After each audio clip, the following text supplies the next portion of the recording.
a Hacker record player for service. It's pretty dirty and everything's going to need cleaning. Also it's a valve unit, so I'm going to check the valve circuit inside. So first of all, I'll take the deck out. It's a Garrard AT6. I've taken the spindle out. Luckily this was already out, this C-clip, but it's still there. Also got the single plate, which is nice.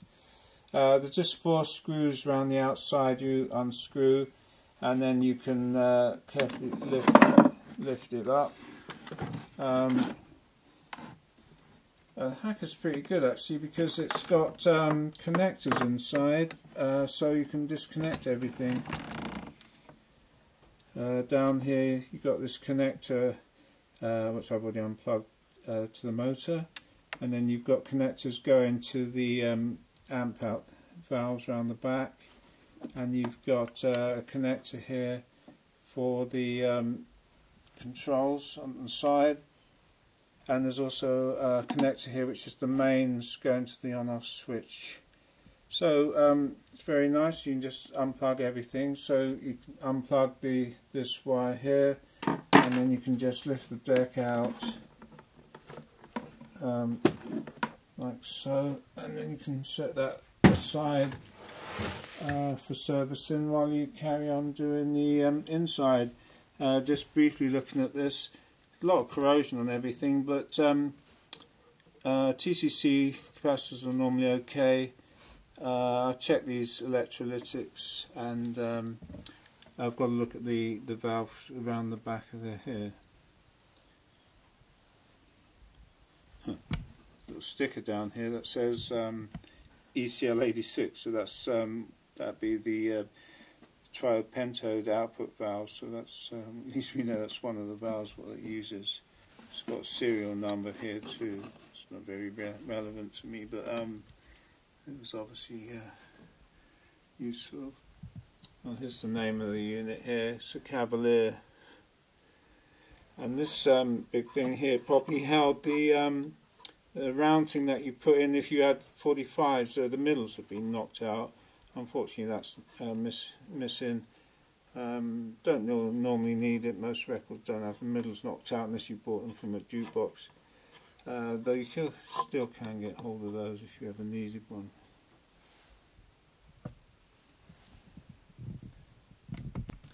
Okay, undoing a few screws, and the amplifier chassis can be turned over, and see the 3 valves inside, original mullards. Found these little stickers that had fallen off. ECL86s, EZ80 rectifier. They're the original fuses. Mains transformer, which is accessible through a plate in the back, and it's set to 240/50 volts. Obviously runs quite hot. Some of the wax has dropped out onto the bottom of the case. Anyway, I'm going to clean this case fully using something like this interior cleaner. Cleans and freshens on vinyl and plastics, removes stains, etc. I've used this before. It works pretty well actually. I'm going to clean up everything. If you look at this speaker covering plate, which you undo these screws and you can get to the speaker inside. It's good old Goodman's elliptical speaker, Alnico magnet, nice speaker. And this is basically white, or white was originally, now faded to yellow, so clean that. And removed the control plates. Had 2 broken knobs on it. How people break these things is beyond me. I mean, how could they smash these 2 knobs off? I do not know. There was just the little centre bits left, which I've had to prise off. They look, you know, I can get a couple of knobs. Now this is out. I can clean this. Clean the pots from the back, some switch cleaner. So these plugs, nicely made, this Hacker. Everything unplugs and can be taken off. so it's quite easy to access everything. Just remember where they all go. Make a drawing or take a photo. There's a bulb there. I'll test that, and I'll test the valves on the valve tester and clean it all up. The deck's going to be hard. It's pretty corroded inside, so it's all got to be re-greased and made nice and free. Got to check out the cartridge. In fact, someone's been having a go at this arm. These screws that hold the pivot are sort of being gouged by a screwdriver. I do not know what people think they're doing. They just don't know what they're doing. They're just weird things people do. Anyway, that'll clean up. I'll clean up the whole thing. Speaker, a couple of small dents, nothing serious. Try and clean this up, and hopefully it's all going to work good, and it's going to sound really nice. Stripped everything out of the hacker and cleaning it all up. Case is coming up quite nicely with the scrubbing and everything. I've got some water and I've scrubbed everything down with the vinyl cleaner, and everything comes out of these hackers very nicely, so it's very easy to get everything. I've cleaned up this panel, got to find 2 knobs that were broken off. I've cleaned the front as best as I can. It's got a few little dents which I'm not sure whether I'll leave or try and get out. And the deck itself, to get the deck off you have to remove this little metal thing, which doesn't look like it's going to come out, but if you're very careful you can prise it up and it pops out. And then you've got the E-clip underneath that holds it onto the shaft, and inside you've got to clean everything up. And then this bearing here, you've got to re-grease that. I'll have to take this off, and then you can pull this up, little ball bearing.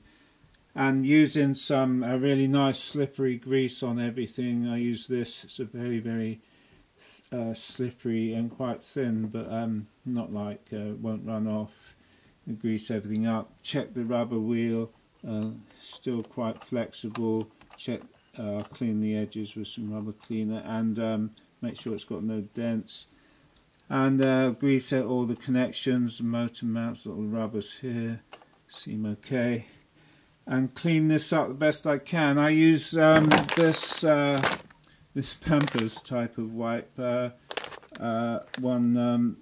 It cleans very well surfaces and leaves no oil or deposits, but it really removes grease and marks very well, and without staining or discolouring.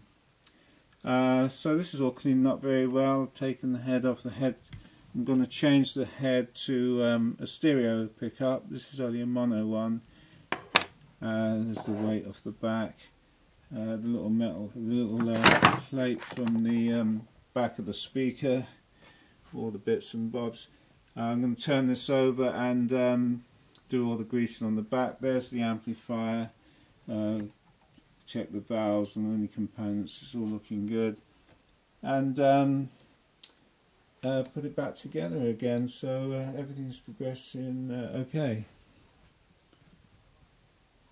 Testing the EZ80 rectifier valve. I mean, on this tester, it's these valves, Mullard valves, they never wear out. EZ80 30 milliamps diode. It's absolutely the top of the good section on one section. On the other section, the top. It's just over 100% good. Testing the GL86 Mullard valve. Specification on the tester says should be 36 milliamps. We're getting just about 41 milliamps, so everything's fantastic. And the gain should be 10 milliamps per volt. And I did test it on like this. Turn this to 0. Set this to 0. Minimum sensitivity. Test it. number 1 where you set it on the scale there. It's just about 11 milliamps per volt. Check that 0, close enough. And so another Mallard valve that is absolutely working perfectly. I'll just test the other one and then I'll put them back into the amp. Let's check in the circuit on this Hacker Cavalier, and although all the components looked okay, the couple of capacitors which are down here are coupling capacitors. Although they tested okay for capacitance, they were leaking voltage and causing the circuit to really misbehave. These are the two I've had to take out, made by TCC. They're super mold, and I've replaced them with some 2 new ones. They still test alright for capacitance, but as soon as you increase the voltage to like 200 volts, they leak current through them into the next stage. I've drawn out a circuit here and for the Cavalier, and there aren't many high voltage capacitors in here, but it was there from the anode down to the grid of the push-pull pair. There's one there and one there. So all these other capacitors all test fine. The resistances all test within fairly close tolerance. A little bit of drifting. Circuit's very simple. I mean, very simple indeed. It was EZ80 valve rectifier. There's nothing special about the circuit at all. Pickup, just high impedance, 1 megavolt control, a couple of tone controls, bass controls on the feedback from the speaker. Pretty simple circuit. And checking the voltage, just to show that it's working fine now. The 7 volts just on the 220 ohm cathodes. I've connected it up on them down there, 220 and bypass capacitors, and put a meter on 7.04. And I found this online, this sheet for the Hacker Gondolier. The Gondolier Cavalier appear to be virtually identical, and they give you a little chart of voltages, and it says here on the cathodes pin 7, they say 7.8 volts, so it's close enough. I have checked these other voltages, and yeah, they're all fine now.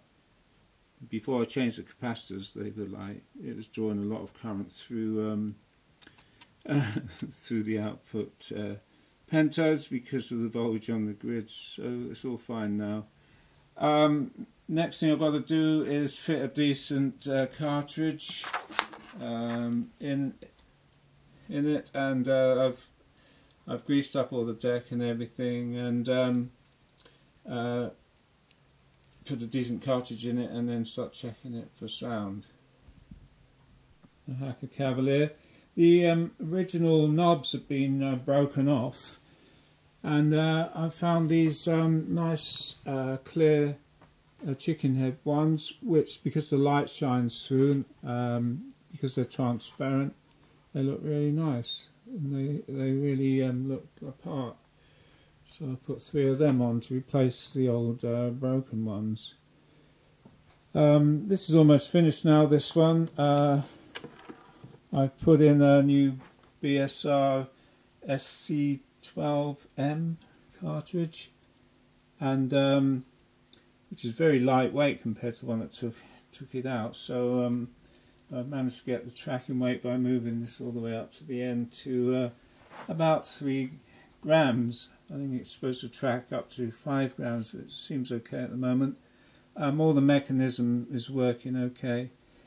And now I've got this amplifier unit, it's pretty big actually, to use as the stereo channel for that one. So I've just got to clean and refurbish this one, except for the panel being bashed in. It's hopefully going to be okay. A pretty old See how old it is, a tiny little old plug that they used to use in the olden days for some of the electrical connections. So when that's connected up, it's a different model because the grill is a slightly different pattern to this one, but I don't think that matters too much. So hopefully when they're connected up they should sound really good. So I'll add some more to the video. Taking the back off, and you can see inside, actually on the back it says the model AL42. Inside we can see ECL AT6s ×2 and EZ80. Obviously the original Mullard valves are covered in dust. And inside the big speaker, Goodman's Alnico magnet, the control panel, almost identical in every way to the Cavalier and I think the Gondolier, the amplifier section inside here.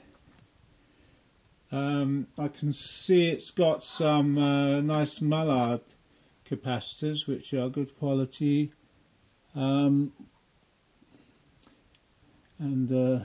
whether or not it needs anything changing I'll check it out on the voltages. Hopefully not too much, and I'll check the valves. To get the amp out, to have a look at it, check the components. You can't do it while it's inside, there's no access. So I've taken this back bar off that's held on by a couple of screws, undone these screws that were just holding it to the bar, and released a couple of clamps inside, one each side. Luckily the nuts came undone because they're not very easy to get hold of. Be a bit of a fiddle to put that one back. Unfortunately the speaker wire isn't long enough to pull the amp out to look at, so if I power it up I'm going to have to put some a speaker on there. It's just not, they could have made the wires a bit longer, or the other wires seem long enough to be able to just move it back. But anyway, I'll look at the components, check, I can do some check before I power it up, and everything looks good. I'm glad they've used these better quality capacitors here. They're the ones that normally fail, the high voltage ones, the output tube grids. Everything else is normally okay on these. I mean, these, I'll check these capacitors here, and with any luck I'll be able to check the voltage. Hacker Cavalier and a matching extension amplifier.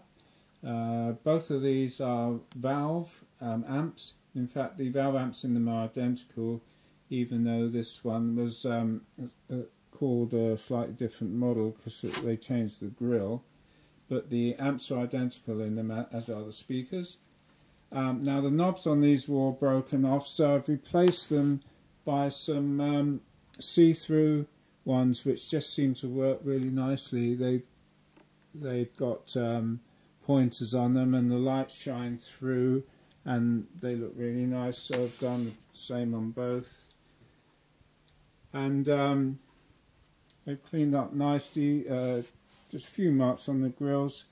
Inside the main record player it's a Garrard AT6 stacking if you want to, and it's got the optional little single play which most people would use, that just pull this one out and it just fits inside. Now the original had an old mono cartridge in it. I've replaced it with the BSR SC12M stereo cartridge, which is out of all the cartridges I've tried, it seems to be the best one. It seems to give a very good sound. So this can now operate in stereo, and therefore you can connect this one out the back into the input on this one. Now this one here has a single phono input, so I can use a just a normal phono lead. That means you can also connect anything into this, your iPod or pull a record player, anything, and it gets a really loud sound. Only mono of course, but if you want to fill a room it goes very loud indeed. Pretty good condition, it's cleaned up. The back had a little bit of, this is like a fibre board, a small amount of damage, but nothing special. Amplifier loudspeaker unit type AL42, put the final choice. This has all been checked out, all the valves checked, all the components checked, cleaned, and everything tested working fine. So now this one,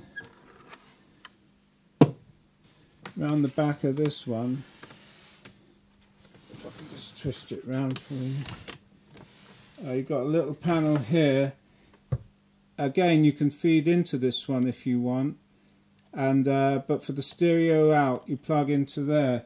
Now these phono sockets on these old amps are not like modern phono sockets.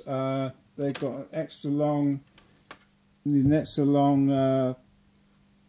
sort of centerpiece. A normal phono socket, if you plug it in there, won't work.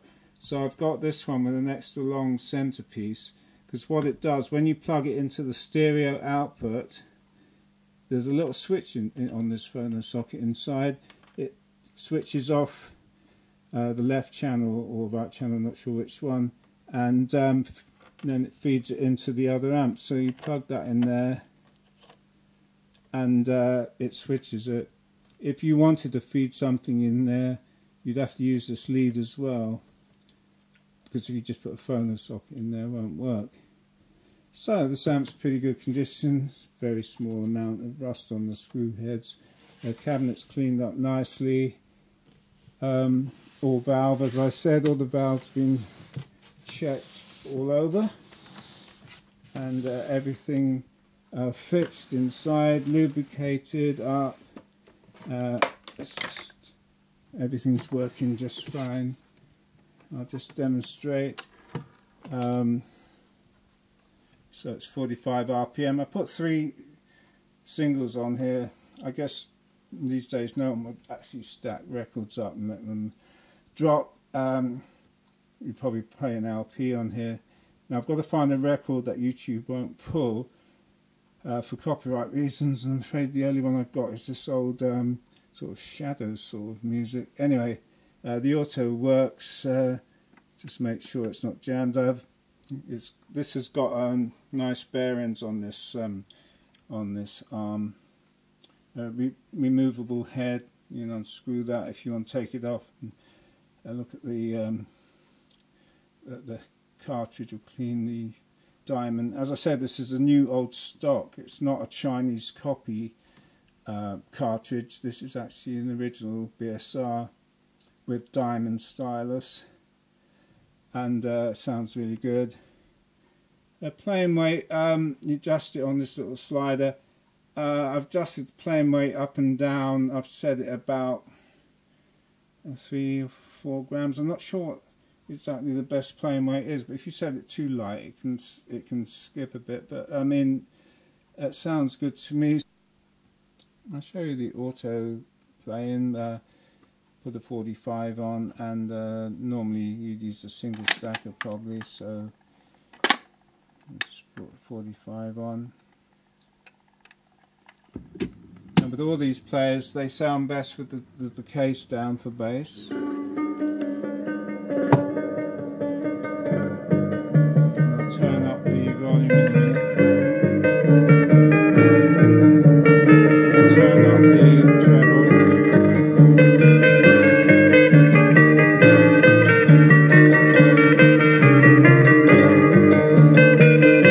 Turn that down. Now I'll turn this one up.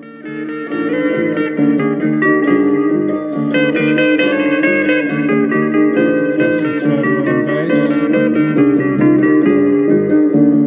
Now in stereo, I'll put this volume back up.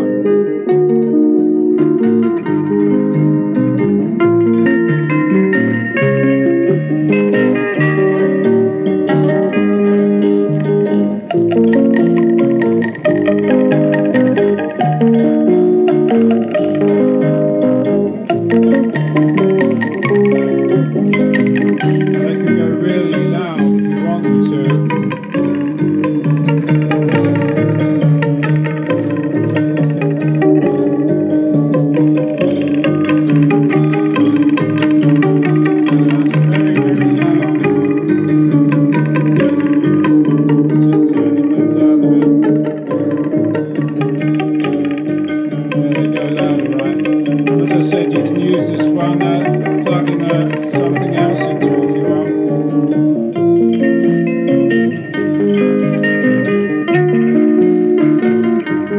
Then your treble and bass.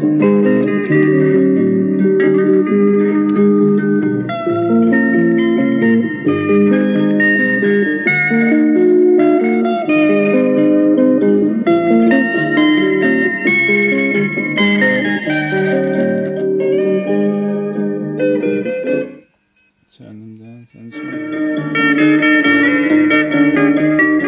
Turn this one up.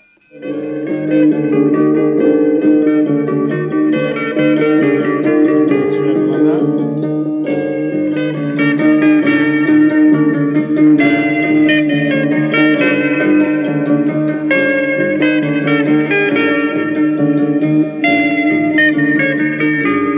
Just coming to the end.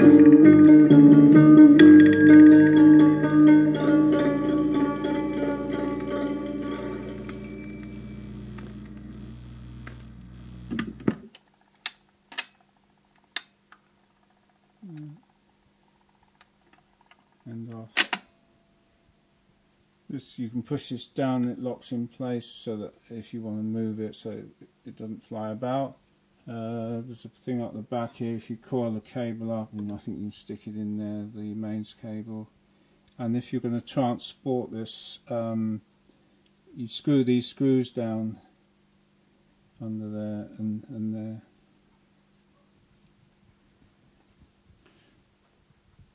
So I'm gonna sell these as a pair, I think, as especially if you're going to play your LPs and that on it, you better in stereo. If you unplug the plug on this one out the back, it will play the stereo record both channels through the speaker here, so you don't have to have that one plugged in all the time. Just show you that this can be used on its own with something else plugged in. I've plugged in this old-fashioned CD player, but you could put in iPod, any mobile thing. Got a record on it. I'll just play a snatch of the record because if YouTube recognised the record there, so I can't use it. So it's just.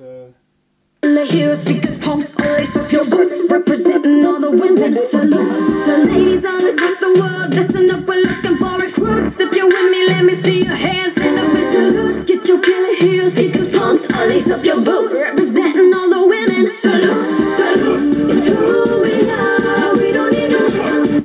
So hopefully that won't be too long. That YouTuber put it, but anyway, yeah, it can put up plenty of volume. So that's just an extra for it.